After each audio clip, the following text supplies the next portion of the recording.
Mau petir, mau hujan, maju terus. Maju saja, Tuhan selalu serta. Maju saja.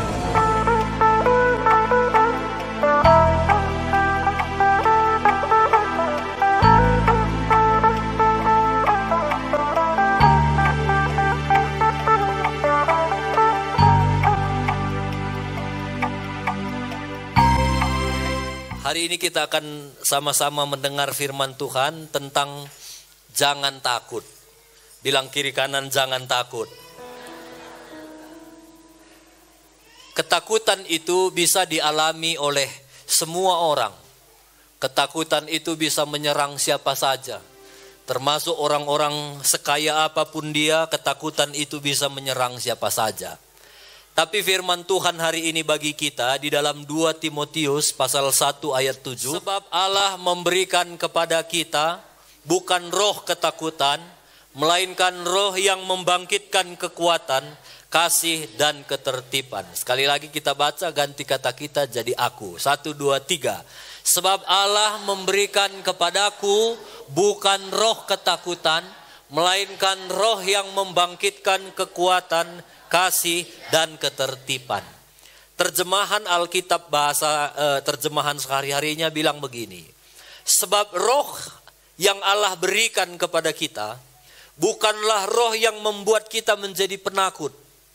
Sebaliknya roh Allah itu membuat kita menjadi kuat, penuh kasih dan dapat menahan diri. Jadi menahan diri itu pun itu ciri kita dipenuhi oleh roh Allah.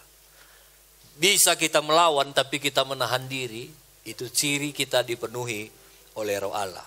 Nah, orang yang tenang, orang yang gak takut, imun tubuhnya pun secara kedokteran itu akan meningkat. Kekebalan tubuhnya itu meningkat.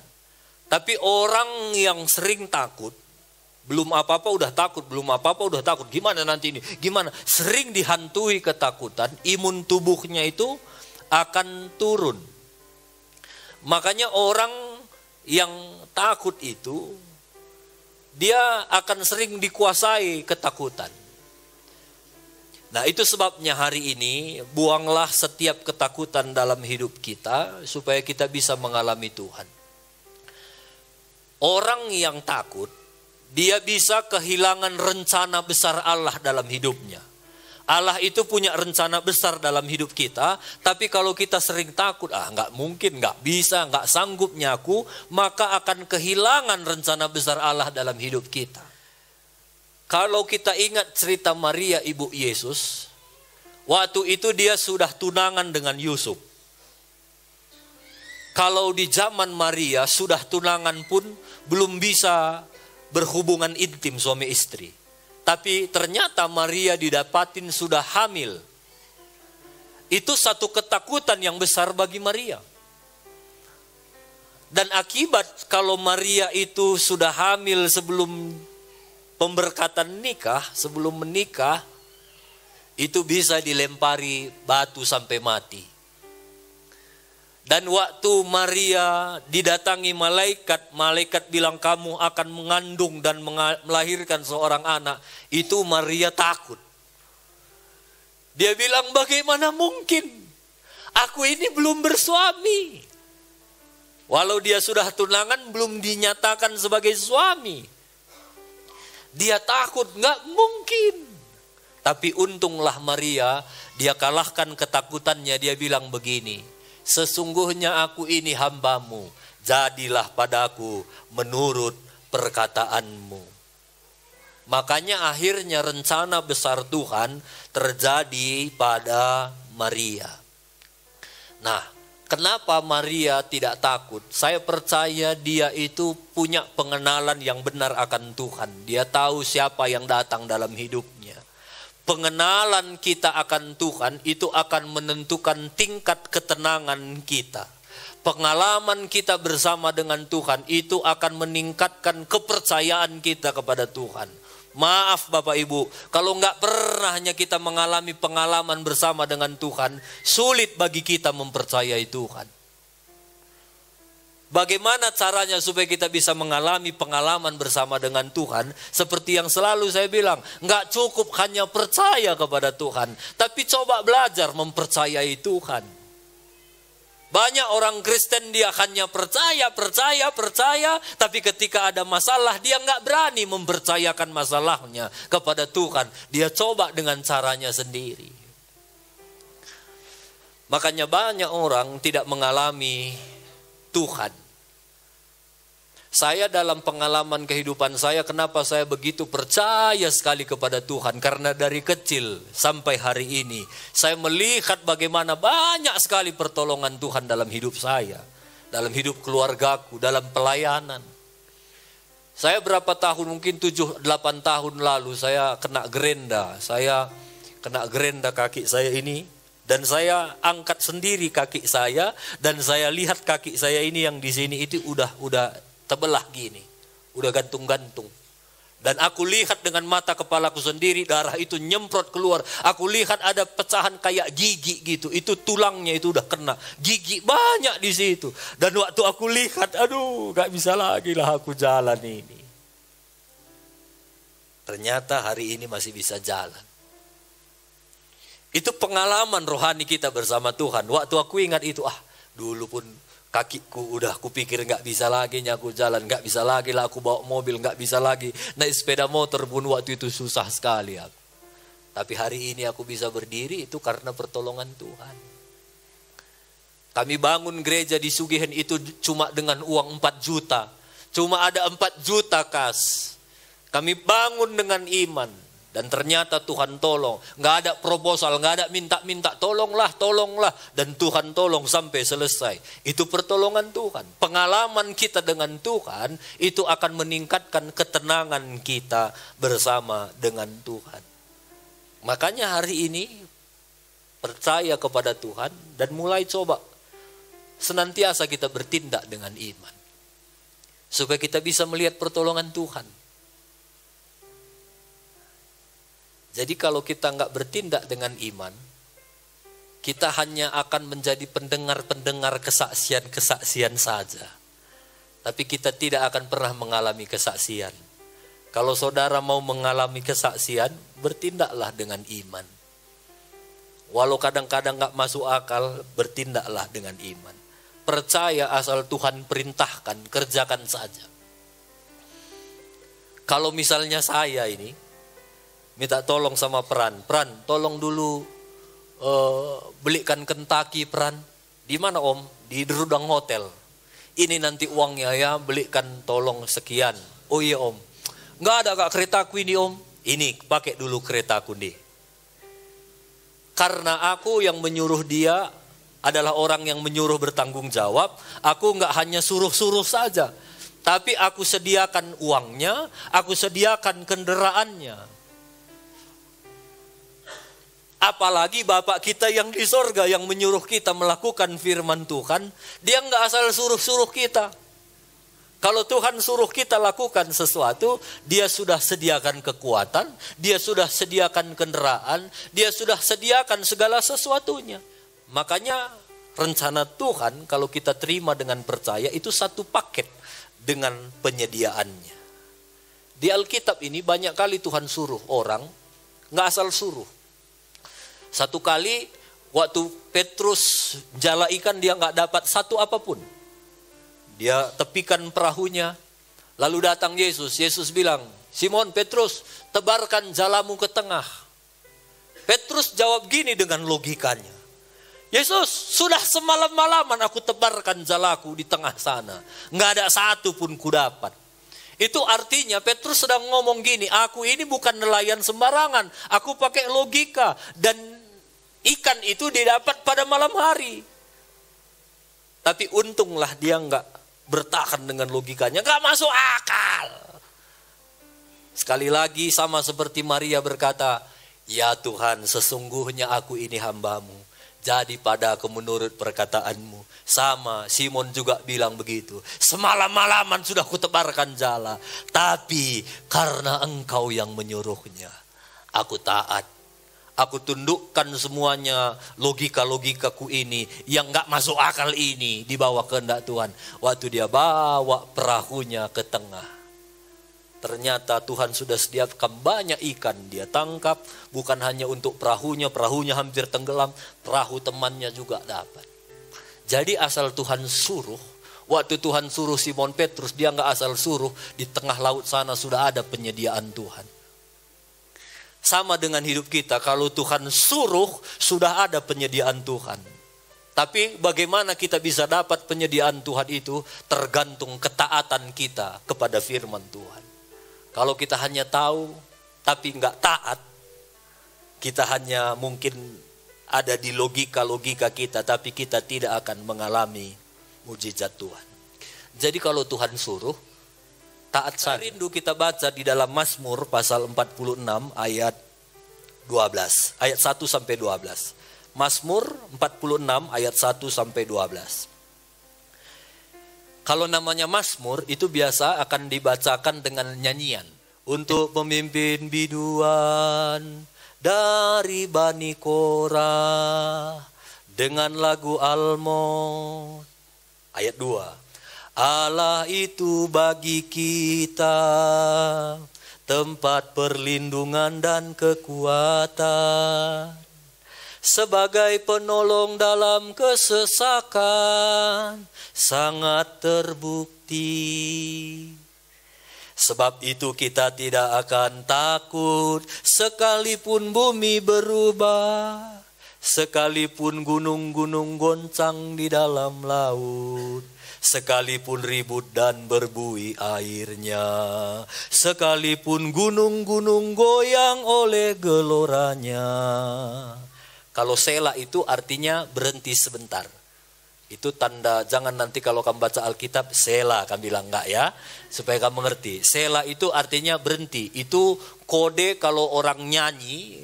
Kalau di Mazmur itu, di Mazmur banyak sela. Sela itu artinya berhenti sebentar.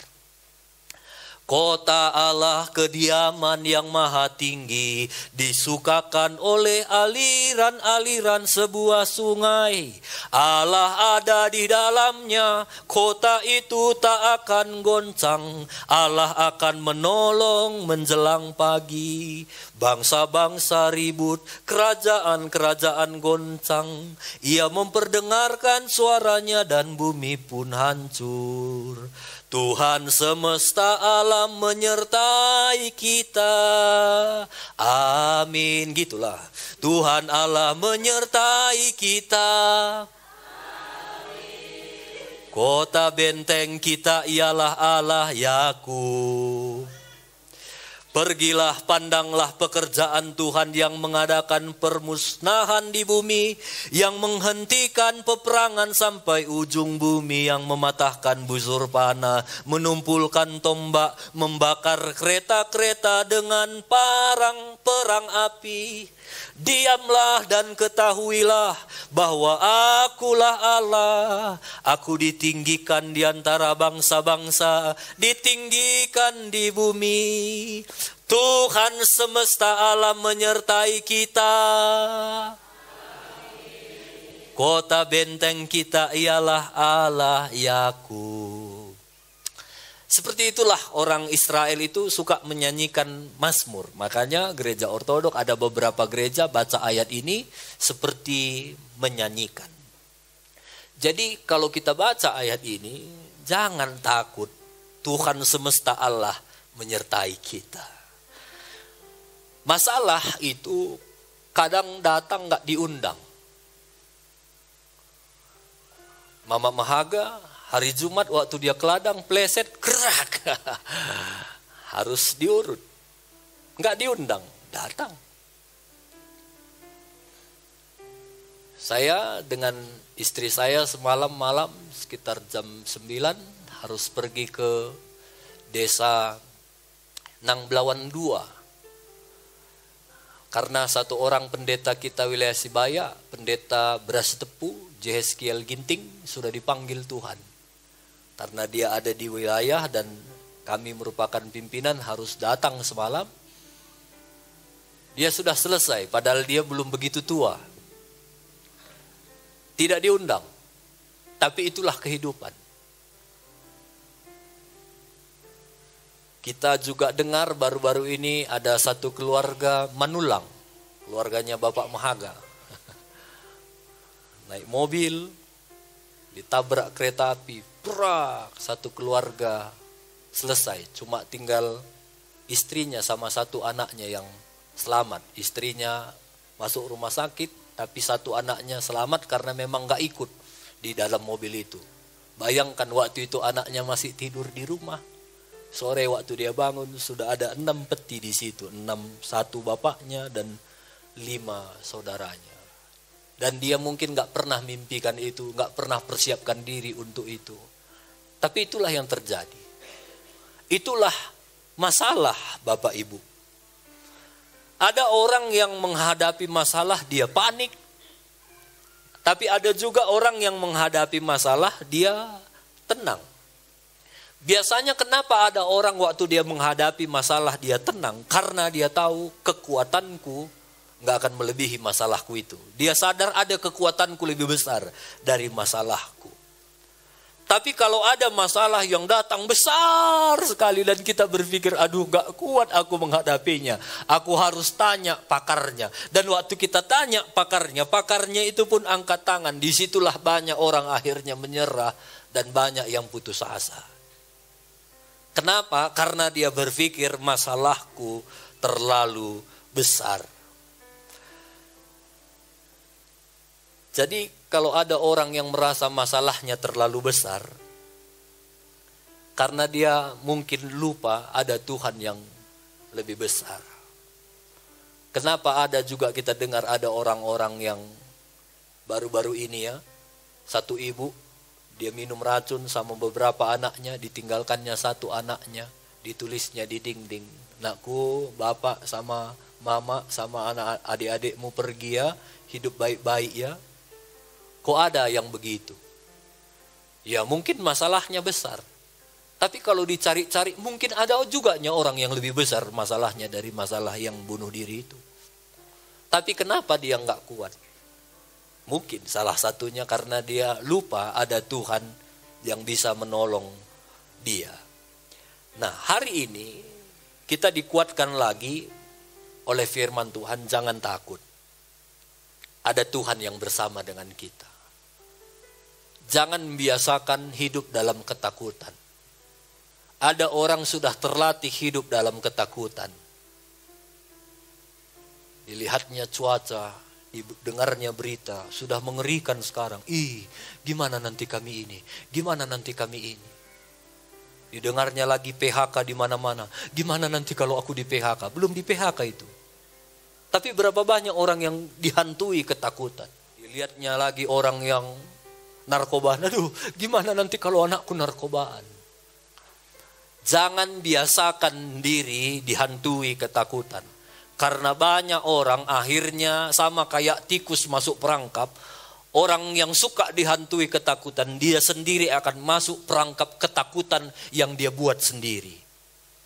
Nah, makanya hari ini, kalau kita mulai takut, mulai ragu, ingat firman Tuhan ini. Aku Tuhan besertamu, kata Tuhan. Ada orang yang takut ditolak, ada orang yang takut gagal, ada orang yang takut gak sukses, ada orang anak-anak takut dia bapak mamanya cerai. Ada orang tua takut dia anaknya narkoba, banyak ketakutan. Itu sebabnya hari ini firman Tuhan bilang jangan takut. Firman Tuhan ngomong ini, Tuhan itu sendiri sudah tahu akan apa terjadi tahun 2024. Tuhan kita itu tahu akan apa yang terjadi 2025. Dan itu sebabnya dia bilang jangan takut, aku menyertai kamu. Sampai dia bilang gunung-gunung goncang di lautan, jangan takut. Mungkin kita pikir, gimana pula gunung-gunung goncang. Dan sekarang mungkin kita sudah mulai paham. Ada namanya tsunami. Itu tsunami itu kan di laut itu goncang. Makanya dia tarik akhirnya keluar begini. Ini berapa ribu tahun lalu sudah diceritakan Tuhan. Gunung-gunung goncang nanti. Gunung-gunung beranjak katanya, yang mungkin gimana pula bisa gunung lompat-lompat kita pikir. Yang mungkin sekarang belum kita pikirkan dan sebentar lagi kita mungkin akan lihat. Tuhan sudah lihat itu semua. Makanya Tuhan bilang, anakku, jangan takut. Kami kemarin 3 hari seminar di Medan, salah satu pembicaranya bilang begini, kita sekarang sudah ada di dunia yang bahaya.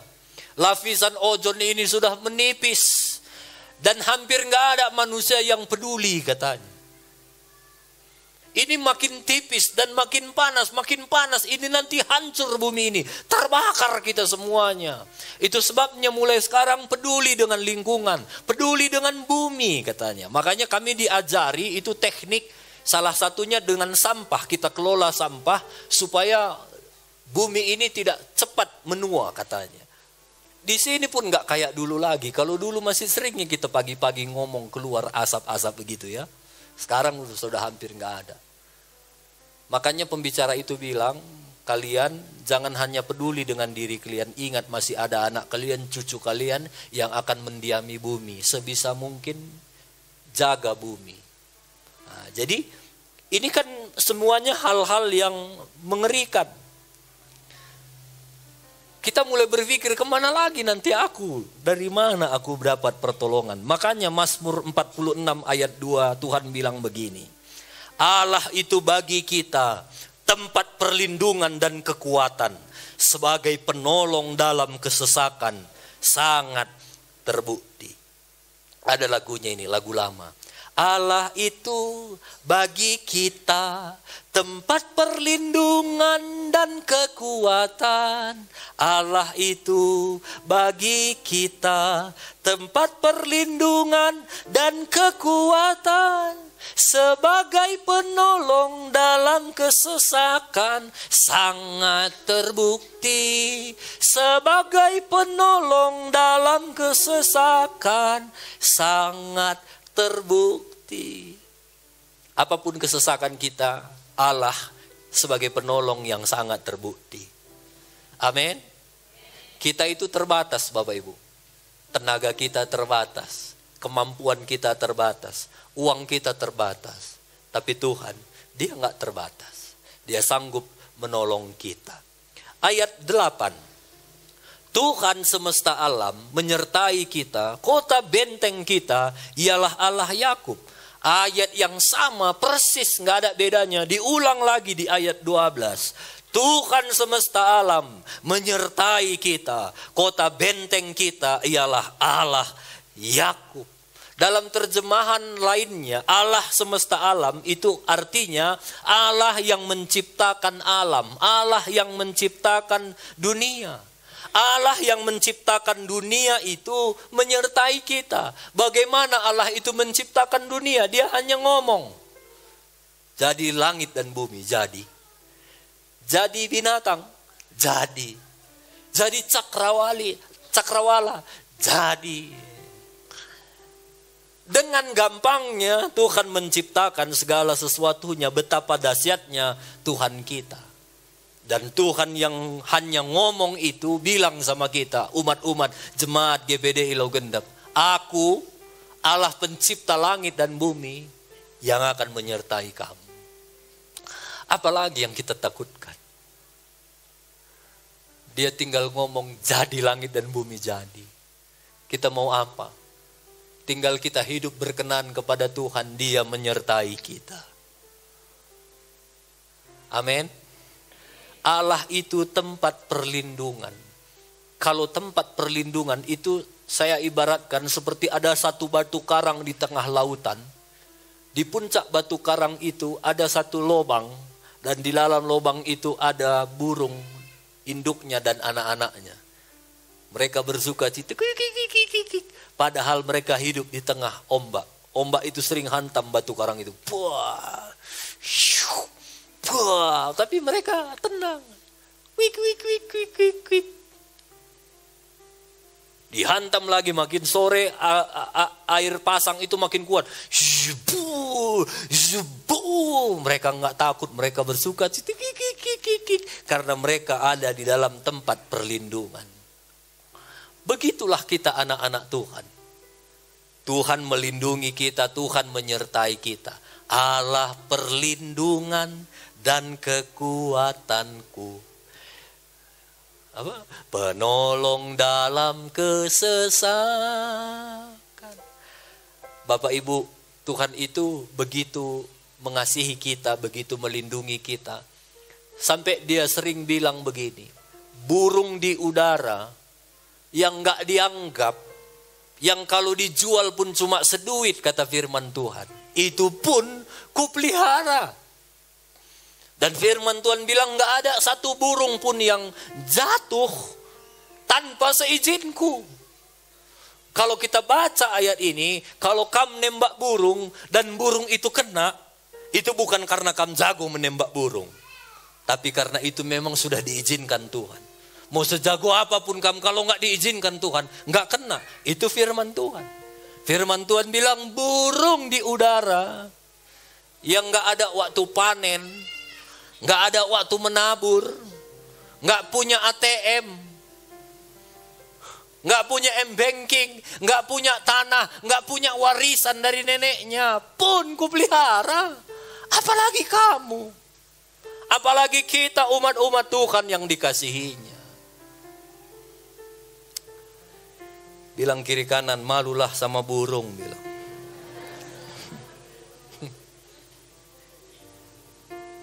Burung itu, lihatlah burung-burung di luar. Aduh, lihat di pohon itu ada burung. Mereka terbang tinggi, bersiul, bersuka cita. Mereka selalu nyanyinya itu, Tuhan selalu menolongku. Dia nyanyi, ku tahu Bapa peliharaku. Tanpa saudara, kadang-kadang burung itu dia dengar-dengar juga kita khotbah di gereja ini. Waktu saudara pulang, dalam hati burung itu, ku tahu Bapa peliharaku, kita lihat aja sekali ini pulang, katanya. Mereka mau cerita sama saya. Burung yang tidak diperhitungkan pun Tuhan pelihara. Apalagi kita, anak-anak yang dikasihi Tuhan. Allah itu kekuatan dan sangat terbukti. Tuhan itu enggak hanya janji, sangat terbukti. Saya sudah bilang ya berapa kali pengalaman dalam hidupku itu, Tuhan itu sangat terbukti. Tuhan itu penolong. Waktu anak kami lahir itu yang paling tua, Copin itu, kecil sekali. Mungkin timbangannya kalau saya nggak salah cuma 1,8, kecil sekali.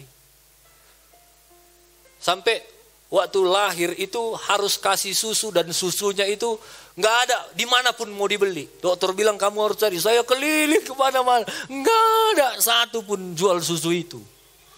Sampai akhirnya Tuhan tolong saya. Saya lewat di simpang, sebelum simpang ujung ngaji itu sebelah kanan kan ada apotek. Saya tanya di situ walaupun dengan harapan, apalagi apotek kecil gini, apotek besar pun gak ada, udah ku cari semua. Ada Pak, katanya. Tuhan itu perlindungan sangat terbukti. Waktu dikasih susu, karena 1,6 mereka masuk di inkubator. Dokter bilang, Pak, kalau kalian nanti sudah pulang, bisa jadi anak bapak ini belum bisa pulang. Ini terlalu kecil ini. Kecil sekali. Waktu kami bawa pulang, mana kamu tahu yang sering dipakai orang ini kotak rebana itu, cuma segini, muat mereka dua di dalam. Dokter bilang pasang lampu, biar gak kedinginan dia. Kami pasang lampu. Pas malam minggu, si Copin itu matanya begini. Waktu dikasih susu keluaran gini, kasih susu keluaran gini, kasih susu keluaran gini. Itu malam minggu. Saya bapak yang sama kayak kalian, sayang sama anak. Tapi waktu hari itu masih ada mami di sini, masih ada mama semuanya. Gimana ini? Bawa ke dokter, bawa ke dokter. Lalu aku bilang, jangan bawa ke dokter. Ini malam minggu, kalau kita ke dokter besok semua pelayanan terganggu. Mungkin saudara pun berpikir kalau ada bapak yang gitu bocor halus, anak ini bocor halus. Itu anak pertamaku. Kalau anak ke-18ku tadi mungkin biasanya itu. Anak pertamaku dan belum pernah punya anak. Aku sayang sekali sama. Tapi aku berdoa, Tuhan besok kami mau melayani Tuhan. Copin ini anakmu. Kalau aku sudah mengalami pengalaman-pengalaman yang dahsyat bersama dengan Tuhan. Banyak orang Tuhan sudah sembuhkan. Anakku pun malam hari ini Tuhan sembuhkan di dalam nama Yesus. Saudara tahu apa yang terjadi? Nggak terjadi apa-apa. Dikasih susu tetap keluar. Kasih susu tetap keluar. Saya bilang sudah ya, tidur kita. Tuhan yang menolong dia.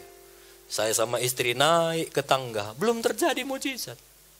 Tiba-tiba waktu kami sampai loteng, mami teriak, ngonggit ia minum, ngonggit ia minum. Dan sampai hari ini anak itu sehat. Si Celin, waktu dia lahir di perutnya ini ada kayak daging gitu besar. Gimana ini? Dan sekali lagi itu anak pertama kami. Lalu saya bilang sama istri, Tuhan yang memberi kita anak, Tuhan yang sembuhkan. Waktu kami mandikan, ku jamah itu perutnya di sini, Tuhan sembuhkan. Kami nggak tahu apa dan kami nggak bisa. Tuhan sembuhkan, Tuhan sembuhkan. Lama Tuhan sembuhkan. Dan akhirnya hilang sendiri. Tuhan sanggup menolong kita. Tapi seberapa percaya kita sama Tuhan. Itu yang saya bilang waktu saya mengalami pengalaman-pengalaman yang begitu. Sampai hari ini kami tidak takut. Tuhan selalu membela. Tuhan selalu menolong. Jadi Tuhan kita itu penolong yang sangat terbukti. Sangat terbukti. Saya percaya bukan hanya saya, saudara juga sudah banyak mengalami Tuhan kita itu sangat terbukti. Makanya percayai, andalkan Tuhan di dalam kehidupan kita. Ayat 3, Mazmur 46 ayat 3. Sebab itu kita tidak akan takut. Sekalipun bumi berubah, sekalipun gunung-gunung goncang di dalam laut. Ini sudah difirmankan Tuhan. Sekalipun ribut dan berbuih airnya, sekalipun gunung-gunung goyang oleh gloranya. Ayat 5, kota Allah, kediaman yang maha tinggi, disukakan oleh aliran-aliran sebuah sungai. Allah ada di dalamnya, kota kita tidak akan goncang. Allah akan menolongnya menjelang pagi. Itu sebabnya Bapak Ibu, hari ini mulailah kita belajar dewasa. Tuhan itu mengasihi kita. Tuhan itu sayang sama kita. Mulai kenali Tuhan kita. Cari Tuhan. Percayai dia. Tuhan sanggup menolong aku. Waktu ada ketakutan itu ingat janji Tuhan. Aku Allah semesta alam menyertai kamu. Allah semesta alam menyertai kita. Kalau sudah Allah semesta alam yang menyertai kita, apalagi yang perlu kita takutkan? Saya nggak tahu apa ketakutan kita, tapi hari ini dia Allah semesta alam. Ada lagu lama bilang begini, Allah kuasa melakukan segala perkara. Allah ku maha kuasa.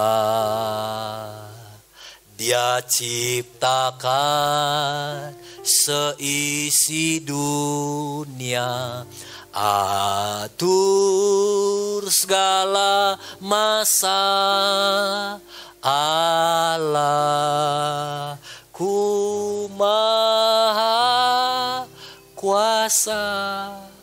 Allah kita itu maha kuasa. Itu sebabnya jangan takut. Saya nggak tahu apa ketakutan kita hari ini. Mungkin anak-anak muda ketakutan dengan jodoh. Jangan takut. Cari Tuhan, cintai Tuhan. Ikan itu Tuhan sudah sediakan di laut. Yang kita nggak bisa lihat. Jodohmu yang terbaik itu Tuhan sudah sediakan. Yang penting taat sama Tuhan. Kalau Tuhan bilang tebarkan, jangan lagi pakai logika. Nggak mungkin Tuhan, nggak bisa Tuhan. Orang yang suka pakai logika, silahkan pakai logika ya. Nggak apa-apa, saya nggak melarang pakai logika. Tapi kadang-kadang di dalam pengiringan kita akan Tuhan, kita itu jangan pakai logika. Kita harus tanggalkan logika ini. Sudah semalam-malaman Tuhan aku menjala ikan. tapi karena engkau yang menyuruhnya, taat. Maka kita akan melihat ikan-ikan itu yang Tuhan sudah sediakan. Jangan takut. Saya nggak tahu apalagi ketakutan kita. Mungkin kita ada yang bergumul dengan sakit penyakit. Nggak apa-apa. Semua itu Tuhan izinkan untuk kita bisa belajar sesuatu. Sama kayak burung tadi. Kalau jatuh Tuhan izinkan. Berarti ada sesuatu yang kita bisa belajar. Percayai ada Tuhan semesta alam, pencipta semesta alam yang bersama dengan kita. Bayangkanlah itu ada Tuhan pencipta semesta alam bersama dengan kita. Bayangkan kalau kita bersama dengan Presiden Joko Widodo. Aduh. Itu luar biasa. Masih presiden saja. Kita jalan saja. Kalau kita digandeng pula sama Pak Jokowi. Aduh. Itu foto kita pasti udah di mana-mana itu. Saudara memasuk ke kantor kepala desa pun pasti udah beda itu penyambutannya. Menjajah katanya. Saudara masuk kantor gubernur, baru Presiden Joko Widodo bersama dengan kita. Apalagi Tuhan bersama dengan kita. Apalagi Tuhan yang punya semesta ini. Bilang sama kita, jangan takut. Aku menyertai kamu. Bilang lagi kiri kanan sambil sapu-sapu punggungnya, jangan takut. Tuhan menyertai kamu, bilang.